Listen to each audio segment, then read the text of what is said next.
Hi guys, and welcome to week 2. So this week what you're going to do is you're going to be preparing to write your literacy narratives. Your literacy narratives will be the first paper that you write in this class. They will be a paper that will discuss a form of literacy. And if you click here on the very first sheet that you'll be able to see, this is the assignment sheet.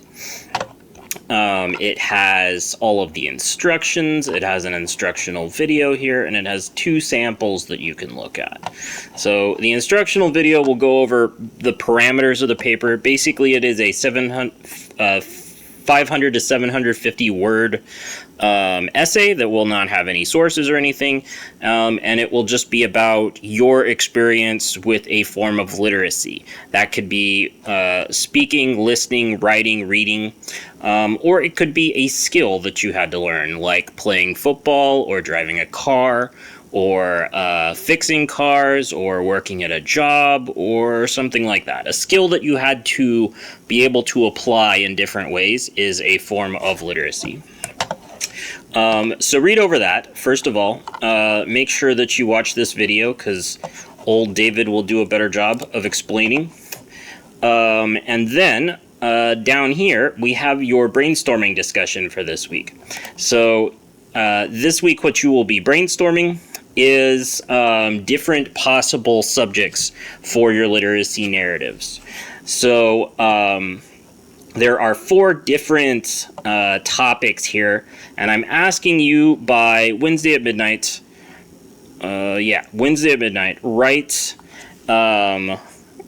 answers to each of these 4 topics. Each one of those answers needs to be about 5 sentences each. But the more you write, the easier it will be to turn that into a complete paper. So the first one here is, tell us about a good experience that you had with reading and writing. Reading or writing. That could be like a book series that you really got into, or if you wrote a paper that you were really proud of and your teacher gave you a good grade on it. All right. Second one, tell us about a time you struggled to communicate. Maybe you had to learn to speak to someone who used a different language. Maybe you had to learn to communicate on the basketball court. What issue did you have to overcome and how? So those are some good examples. If your grandparents speak Spanish and you only speak English, how do you communicate with them? If you have a brother, sister, or somebody that is not able to communicate the same way everyone else does, how do you communicate with them? An example I could give is I worked at Sonic for a while, and there was a guy who would come in who was deaf. He would write his orders down for me, and I would just write down notes for clarification. That wouldn't make a very good paper, though, because that was a pretty short story. Number 3, tell us about a skill you had to learn. That could be how to do a job, fix cars, play sports, etc. How did you learn that literacy, and how has it affected your life? What skill did you have to master? You guys that are athletes, this should be an easy one to write about. You guys that have jobs already out there in the world, or your parents or something, any of those are skills that you had to learn. And number 4, tell us about a person who helped you with one of the above questions. So a mentor or a teacher or a parent or something that helped you get through whatever learning process you had to go through in order to be able to do all of that.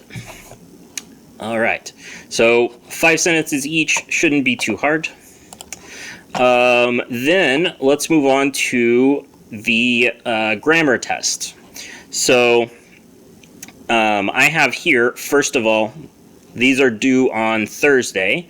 These are 2 grammar sample tests. Each one of them is 10 questions long. You can take them as many times as you want until you get 100, and you should do that because that is a free 100. These are very similar to the kinds of questions you will see on the test. So practice them, make sure you know why you got the right answers, make sure you know why you got the wrong answers, and use that as an opportunity to study the things that you need to work on.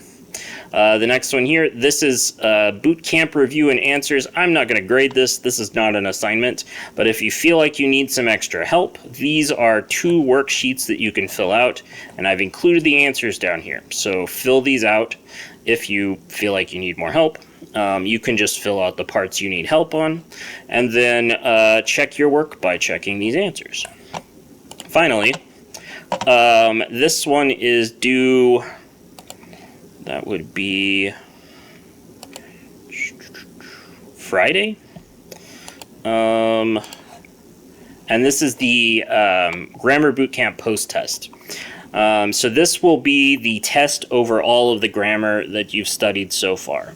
You will have 50 minutes to answer 60 questions. For this test, you will need to download the Lockdown browser, which once you open it, it will give you the option to download it and then follow the instructions it gives you. It should be very simple. I wish I could give you a video walking you through how to set it up, but my own computer won't let me download it, so we might have some issues with that. If some technical problems like that comes up, send me a message or email me, and we will work it out ourselves. All right, guys, that's everything for this week. Good luck on the test, and I will see you in the next one.